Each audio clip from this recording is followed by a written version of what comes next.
আপনার মেয়েটাকে আপনি কেন স্কুল মাদ্রাসায় পাঠান, কিন্তু কেন আপনি বোরকা পর্দা করেন না।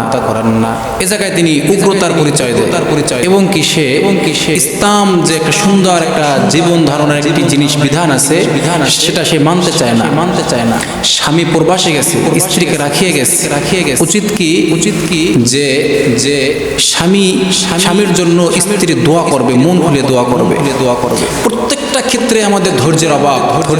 এই ভালোবাসার ক্ষেত্রে ধৈর্য নাই।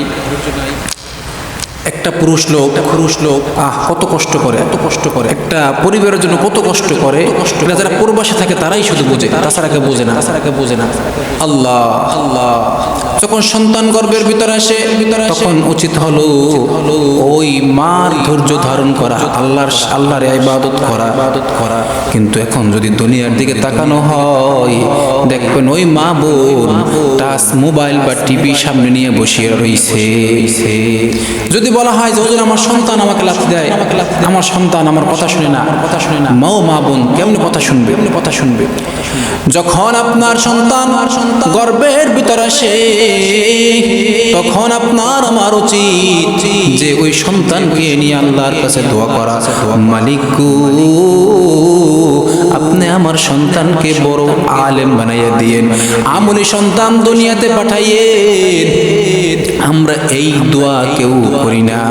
আছেন আমাদের সমাজে আমরা আরো ফলো করি কি, আমার সন্তান যেন নায়ক হয়, আমার সন্তান যেন নায়িকা হয়। এই চিন্তা বিবেচনা মাথায় নিয়ে ঘুরি। যখন সন্তান দুনিয়াতে আসে, আসার পর সত্যি ওই সন্তান মাস্তান হইয়া দুনিয়াতে ভূমিষ্ঠ হয়। মার কথা শুনে না, বাবার কথা শুনে না, মুরব্বীদের সাথে বেয়াদবি করে। যখন সন্তান দুনিয়াতে আসবে, ছেলে হলে ডান কানে আজান দিবে, বাম কানে ইকামত। আর যদি মেয়ে সন্তান হয়, বাম কানে আজান, ডান কানে ইকামত দিবে। কিন্তু এখন ইকামত তো দেওয়ার দূরের কথা, আল্লাহর নামটাও স্মরণ করে না। মিষ্টি বিতরণ, মিষ্টি নিয়ে দৌড়ি। আল্লাহ যখন মার গর্ভ থেকে আসবে, আসার আগে আল্লাহর নাম নেয়, মান্যত এটা করে সেটা করে, তখন আর আল্লাহর কথা মনে থাকে না। যখন দুনিয়াতে ভূমিষ্ঠ হওয়ার পরে সুন্নাতগুলো পালন করা এবং সুন্দর একটি নাম রাখা। এখন বর্তমানে এমন নাম রাখে মাস্তান, নাম রাখে পিন্টু মন্টু। তিনি কাজও করে পিন্টু মন্টু মুখলেসের মতো। নাম তো থাকবে একটা নাম আব্দুর রহমান, নাম থাকবে আহমাদুল্লাহ, নাম থাকবে মুহাম্মাদুল্লাহ, নাম থাকবে আব্দুল আজিজ, আব্দুল গফফার, আব্দুল সত্তার, আব্দুল জব্বার। ও ভাই আব্দুল্লাহ নামের অর্থ হইল আল্লাহর বান্দা। এই জন্য সুন্দর নাম যেই ব্যক্তি রাখবে, যে সন্তানের নামটা সুন্দর থাকবে, আল্লাহ পাক রব্বুল আলামিন হাসরের ময়দানে নামের উসিলায় মাফ করিয়ে দেবে। সুবহানাল্লাহ। আল্লাহ পাক রব্বুল আলামিনের বিধান হইল সব থেকে শান্তিময় বিধান। এই জন্য বিধান দেওয়ার জন্য একজন মানব পাঠাইছেন, সাইয়্যিদুল মুরসালিন, খাতামান নবিয়্যিন। এই নবীর উম্মত হওয়ার জন্য অনেক নবীরা পর্যন্ত কান্না করছে। কিন্তু আপনি আমি একটু খেয়াল করিয়া দেখেন, আপনি আমি আল্লাহর কাছে না বলা সত্ত্বেও আল্লাহ দিয়ে দিয়েছে কত বড় একটি নিয়ামত। এই নিয়ামতের শুকরিয়া আদায় যদি কিয়ামত পর্যন্ত করা হয়, কখনোই আপনি আমি এই উম্মতে মুহাম্মাদি হওয়ার নিয়ামত সিজদায় পড়িয়া কাটাইয়া দিলেও শেষ করতে পারবো না। সন্তান দুনিয়াতে আসার পর নাম ঠিক মতো রাখা হয় না, আবার যদি নামও রাখা হয় ঠিক মতো কোন জায়গায় শিক্ষা দেব এই শিক্ষাটা দেওয়া হয় না। আগে দেখতাম সকালবেলা হইলি সন্তানকে মসজিদে মক্তবে পাঠাইয়া দিত, কিন্তু এখন যতই সকালবেলা হয় সকালে ঘুম থেকে আর দেরি থেকে উঠায়। আবার যাদের সন্তানকে ঘুম থেকে সকালবেলা উঠাইয়া ওই মসজিদে মক্তবে পাঠায় না, কোচিং সেন্টারে পাঠাইয়া দেয়। যদি বলা হয় কেন আপনি পাঠাইলেন, বলে হুজুর ডাক্তারের তো দরকার আছে,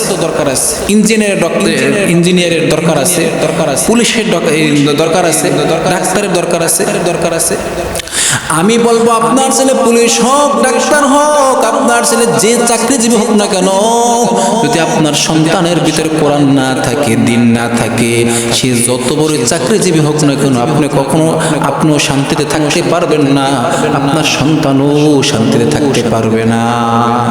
এজন্য উচিত আপনার আমার সন্তানকে ইসলামিক শিক্ষা দেওয়া। এখন তো নুরানি মাদ্রাসা বিভিন্ন জায়গা হইতেছে বা আছে, কিরাতুল কোরআন মাদ্রাসা, নুরানি মাদ্রাসা, হাফিজি মাদ্রাসা। হ্যাঁ, আপনি আল্লাহর কোরআনটা শিক্ষা দেওয়ার পর আপনি যেথায় মনে হয় সেটাই নিয়ে পড়া, কিন্তু এতটুকু আপনার সন্তান বুঝতে পারে যে সঠিক কোনটা, বেঠিক কোনটা, কোন কাজে গুনাহ, কোন কাজে গুনাহ না, কোনটা জায়েজ, কোনটা না জায়েজ, কার সাথে কিভাবে কথা বলতে হবে, চারিত্রিক বিষয় শিক্ষা দেন। এজন্য আপনার আমার উচিত হলো সুন্দর একটি জীবন তাকে তৈরি দেওয়ার জন্য সুন্দর শিক্ষা দেওয়া। যার জীবন সুন্দর, যার শিক্ষা সুন্দর, তার জীবন সুন্দর হবে। এই আমরা শুধু চেহারা, ফিগার, কণ্ঠ, সুর আমরা এটা নিয়ে পড়ে আছি, চারিত্রিক সুন্দর, হ্যাঁ, লেনদেনের সুন্দর আমরা এগুলো দেখি না। আমাদের উচিত হলো যে আমাদের সব দিক থেকে পারফেক্ট থাকা। আল্লাহর দিক থেকে তো পারফেক্ট থাকতেই হবে, দুনিয়ার ক্ষেত্রে পারফেক্ট থাকতে হবে।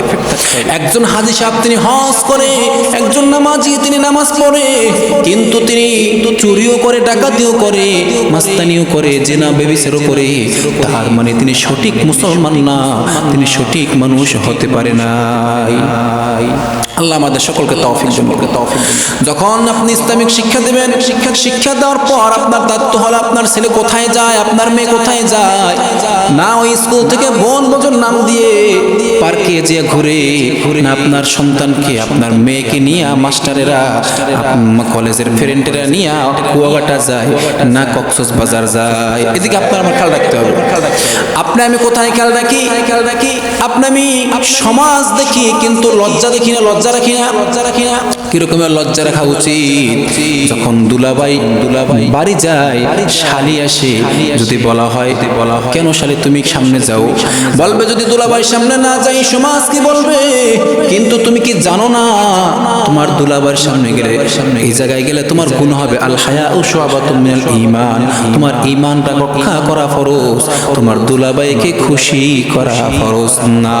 এটাই ইসলাম শিক্ষা দেয়। যত জেনা ব্যভিচার হইতেছে, যত পরকীয়া হইতেছে, সব পিছনের দায় আপনি আমি। একটা মহিলা উচিত যখন বাসায় মেহমান আসবে, আমার সন্তানটাকে শিখাই দেওয়া, এই তোর দুলাভাই আসতেছে, তুই তার সাথে এইভাবে ব্যবহার করবি, তোর বোনা, তোর ভাই আসতেছে এইভাবে ব্যবহার করবি, তোর খালাতো ভাই আসতেছে তুই এইভাবে ব্যবহার করবি। কিন্তু না, আমাদের সমাজে আরো একটি প্রথা আছে, সেটা হলো ওই যে বলে খাটাসের কাছে মুরগি আমরা পালতে দেই। যদি বলা হয় ও ভাই আপনার মেয়ে কোথায় যায়, বলে স্কুলে যায়, বলে কে নিয়ে যায়, বলে আমার ভাইয়ের ছেলের কাছে দিয়ে দিছি, পরে ওই ভাইয়ের ছেলে নিয়ে পালাইয়া যায়। আরো যখন বলা হয় ভাই আপনার মেয়ে কিভাবে স্কুলে যায়, তখন সে বলে যে আমি আমার মেয়ের জন্য গাড়ি রিজার্ভ করিয়া দিছি, বলা পরে দেখা যায় ওই গাড়িওয়ালার সাথে মেয়ে পালাইয়া যায়। ভাই আপনার আমি গাড়ি দেই না। আপনার আমার উচিত হলো যখন মেয়ে ছেলে বড় হইবে, প্রত্যেকটা ক্ষেত্রে তাদের সাথে ফ্রি হওয়া এবং সুন্দর করে তাদের মনকে বোঝা। আমাদের সমাজের মা বাবা এখন এমন হয়ে গেছে যে ছেলে মেয়েদের সাথে খুব কঠোরতা করে, এমন কঠোরতা করে ছেলে মেয়ে একটা গোপন কথা বা একটা জিনিস শেয়ার করা ভয় পেয়ে যায়। না, উচিত কি মা এবং বাবা থাকে ফ্রি, সকল ক্ষেত্রে ফ্রি থাকে। একটা মেয়ে অসুস্থ হয়েছে, হাইজ বা মাসিক হয়েছে, এটা যেন বলতে পারে। আমাদের সমাজে এটাকে মানুষ লজ্জাজনক মনে করে, না এটা আল্লাহর বিধান, এটা লজ্জাজনকের কি আছে?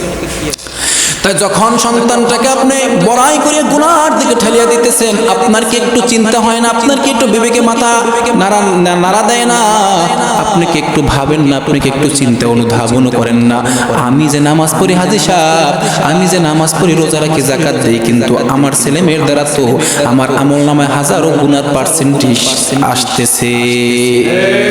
আপনি এতটুকু বুঝেন, দুনিয়া খুশি করলে আখিরাত বেজার হবে, আখিরাতকে যদি আপনি খুশি করতে চান দুনিয়া বেজার হবে, এটাই স্বাভাবিক। তার মানে আমি আখিরাত ছেড়ে দুনিয়াকে আমি বেজার করব, দুনিয়াকে খুশি করব, তা কখনো কোশ্চেন কালো হতে পারে না।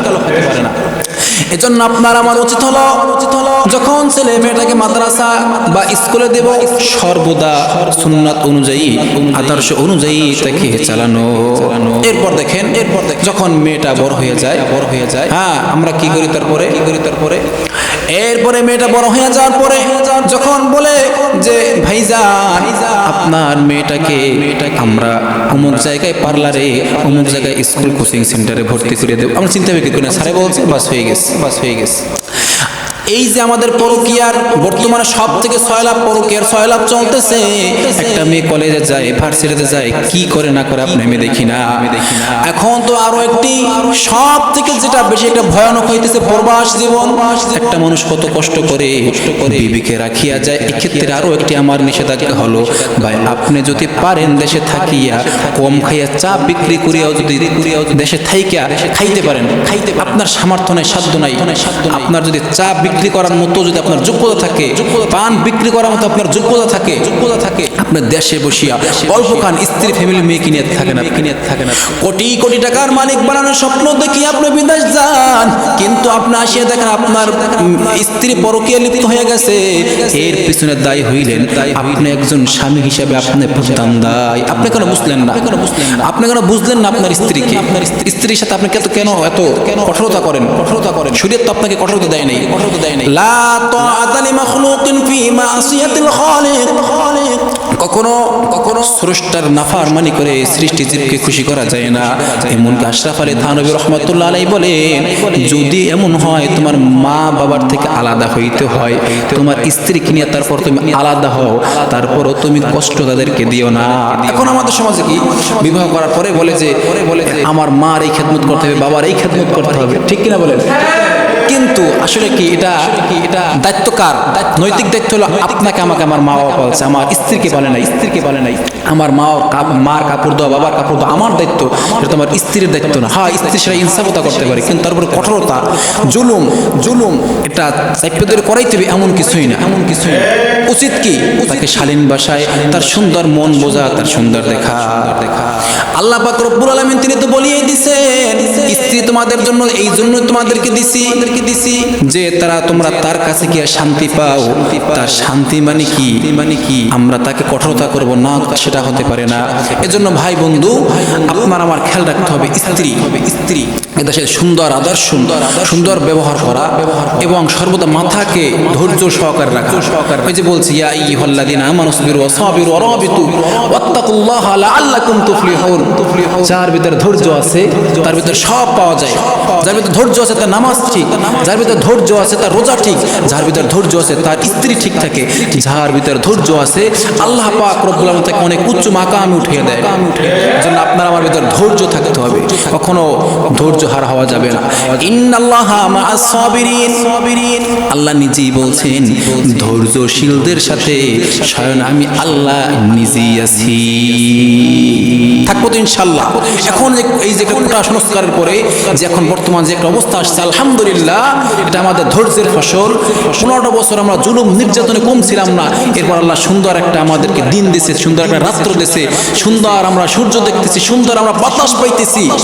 হ্যাঁ, এটা ভুলে গেলে চলবে না।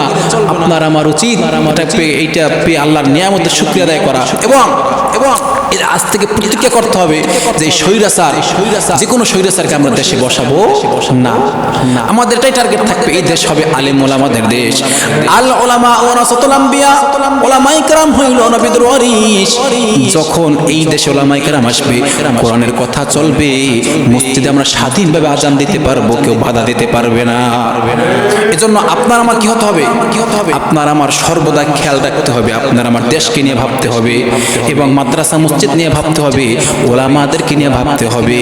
এই দেশ কোনো জালেমের হাতে দেওয়া চলবে না, কোনো মহিলা নেত্রীর হাতে দেওয়া চলবে না। এই দেশ পরিচালনা করবে আলেমেরা। আমার আহ্বান থাকবে সব আলেমেরা আপনারা আমরা একত্রিত হইয়া যাই। আপনিও মুসলমান, আমিও মুসলমান। মারা যাওয়ার পর জিজ্ঞেস করবো না কে কোন দল করো, জিজ্ঞেস করে মান রব্বুকা ওয়া মান নাবিয়্যুকা ওয়া মিন দীনুকা। এই তিনটা প্রশ্নের ক্ষেত্রে কোনো পীরের পরিচয় চলবে না, কোনো বাবার পরিচয় চলবে না, কোনো দলের পরিচয় চলবে না, চলবে আপনি আমি মুসলমান কিনা। এক্ষেত্রে বন্ধু আপনি আমি হাতে হাত মিলাইয়া আজ থেকে ইসলামের কাজ করব, প্রতিজ্ঞা করব ইনশাআল্লাহ। আমার একটা আহ্বান থাকবে, জামাত চরমনাই হেফাজত যদি আমরা এক হতে পারি ইনশাআল্লাহ, ইনশাআল্লাহ আমি দেখতেছি কেমন জানি আসমান থেকে একটি বায়ু পাইতেছি, আমরা হাওয়া পাইতেছি, একটি আনন্দের বাতাস আমাদের ভিতর বইতেছে। হয়তো বলতে শীঘ্রই ঈদের মাধ্যমে হোক বা ওলামাদের মাধ্যমে হোক এদেশে শান্তি আসবে ইনশাআল্লাহ। আল্লাহ পাক রব্বুল আলামিন আমাদের সকলকে ধৈর্য সহকারে দুনিয়াতে জীবন যাপন করি ঈমান নিয়ে কবরে যাওয়ার তৌফিক